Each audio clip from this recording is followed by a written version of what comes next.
মুহূর্তে বাংলার যে 8 কেন্দ্রে নির্বাচন হচ্ছে তারই মধ্যে 2টি কেন্দ্রে নির্দিষ্ট বুথের ছবি আপনাদেরকে দেখানোর চেষ্টা করব, কারণ যেখান থেকে অভিযোগ আসছে যে ভোট চলাকালীন লক্ষ্মীর ভান্ডারের প্রচার দ্বারা প্রভাবিত করার চেষ্টা করা হচ্ছে ভোটারদেরকে, এমনটাই অভিযোগ সামনে আসছে। একদিকে ঘাটাল, অন্যদিকে কাঁথি, এই 2টি কেন্দ্রের ছবি আপনাদেরকে এক ঝলক দেখানোর চেষ্টা করব যে অভিযোগ সেখান থেকে সামনে আসছে।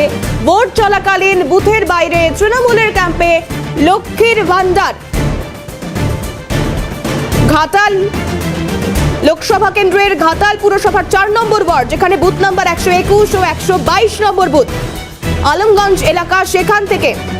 অন্যদিকে কাঁথির 112 নম্বর বুথ, সেখানেও লক্ষ্মীর ভান্ডার, অর্থাৎ সেই ঘট লক্ষ্মীর ভান্ডার। যাই হোক, আমি আলোচনায় আসবার চেষ্টা করব এর প্রেক্ষিতে যে সত্যি এরকমটা করা যায় কিনা। হয়তো যায়, জানা নেই, বা নাও যেতে পারে। তো কিন্তু একবার ছবিটা আগে আপনাদেরকে দেখিয়ে রাখি, যে ছবি এই মুহূর্তে আপনাদেরকে দেখাচ্ছি। একদিকে কাঁথির 112 নম্বর বুথ এবং ঘাটালের 121 ও 122 নম্বর বুথ।